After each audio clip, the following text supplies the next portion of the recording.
All right, folks, welcome. Talking today about a special type of system of equations called homogeneous systems of equations.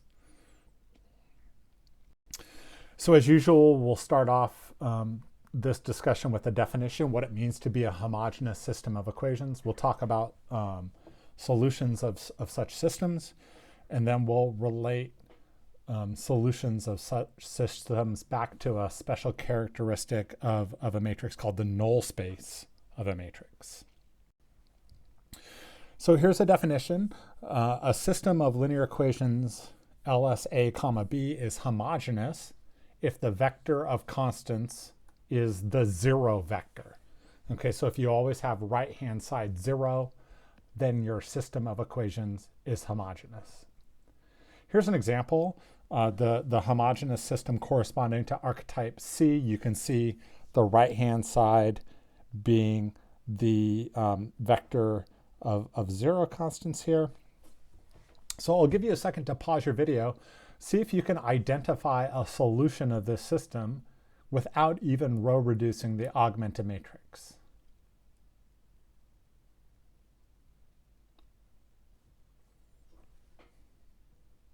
So hopefully you'll agree that one solution is x1 equals 0, x2 equals 0, x3 equals 0, x4 equals 0. If all of our variables are 0, then our homogeneous system of equations is satisfied. Okay, it turns out that this is always true. And when we say always, of course, there's a theorem. So we'll suppose that we have a system of linear equations that's homogeneous. Then the system is consistent, and the way that we find one solution is by setting each variable equal to 0. So we'll just go ahead and prove this directly. Setting each variable x1, x2 all the way out to xn equal to 0, we see that each equation is simultaneously satisfied.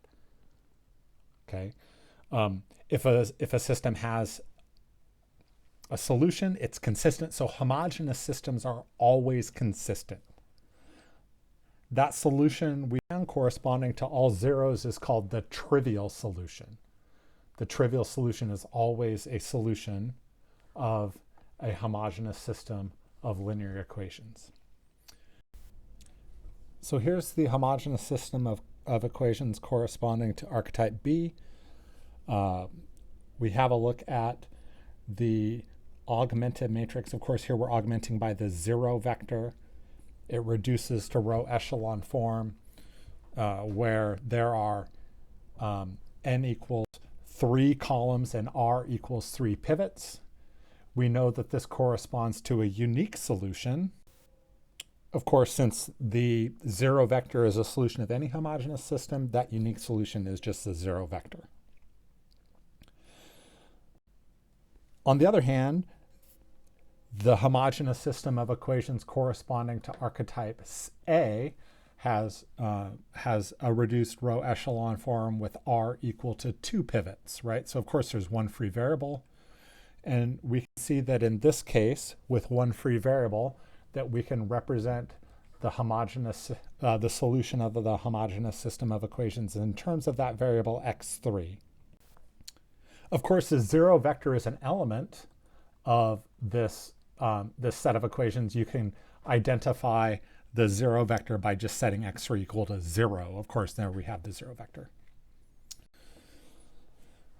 On the other hand, a third example is the system of equations corresponding to archetype D, right? So here's an example where the reduced row echelon form has r equal to 2 pivots. Of course, n equal to 4 variables. We see that there are 2 free variables. Those 2 free variables are x3 and x4, and I'll just go ahead and direct you to the worksheet to check out the set of solutions to this system. I will point out that this system has the interesting characteristic that there are more variables than equations. Now, of course, we've shown that homogeneous systems are always consistent, and we had a theorem last time that said a consistent system with more variables than equations always has infinitely many solutions. So that's the case here too, and that's always true. And of course, when we say always, there's a theorem, and here's the theorem. Suppose that we have a homogeneous system of linear equations in m equations and n variables, and there are more variables than equations. Then the system has infinitely many solutions. And the proof of the theorem is just what we mentioned before. Okay, again, we just saw that homogeneous systems are always consistent. And we saw in our previous section that if there are more variables than equations in a consistent system, that system has infinitely many solutions. So that turns out to be the proof here. So we'll relate this characteristic back to what's called the null space of a matrix. This is a new characteristic that we'll discuss for a matrix as it relates to the solution of a system of linear equations that's homogeneous. So the motivation here is that we saw appending by the zero vector doesn't really change the reduced row echelon form of the matrix, right? So the null space of a matrix, denoted script n of A, is a set of all vectors that are solutions to the related homogeneous system. So to identify the null space of a matrix, we always solve the corresponding homogeneous linear system. I want to point out that the null space of a matrix is always non-empty, right? The zero vector is always an element of this set, right? Zero is always a solution of a homogeneous system of linear equations. So the zero vector is always an element of the set. And I also want to point out that the null space of each matrix is identified for each archetype that we look at in the book. So here's an example, the linear system corresponding to archetype I, the homogeneous linear system corresponding to archetype I is a system of equations. There are 4 equations in 7 unknowns. So I'll point out a couple elements of this. A couple elements of the null space of A are the vector x and the vector y. And you can verify that these are elements of the null space just by substituting. And of course, it's quick to see that the vector z is not an element of the null space because it's not a solution of the homogeneous linear system. Okay. Here's an example. The null space of this matrix A. So again, to identify the null space, what we'll do is have a look at the reduced row echelon form of the matrix, right? Solve the linear system with right-hand side 0, solve the homogeneous linear system. Now again, as it turns out, since appending by the 0 vector doesn't really change anything, all we'll do here is reduce this matrix to its reduced row echelon form. So here is that matrix in reduced row echelon form. Okay, so again, with R equals 3 pivots, we see that x3 and x5 are the free variables in the corresponding homogeneous system of linear equations. Again, here, this is not an augmented matrix, right? We could augment by the 0 vector, but it wouldn't change anything because that 0 vector wouldn't change at all. Of course, since the null space of the matrix is the set of all solutions to the corresponding homogeneous linear system, we see that x1 had better be negative 2x3 minus x5. x2 had better be 3x3 minus 4x5. And x4 had better be negative 2x5.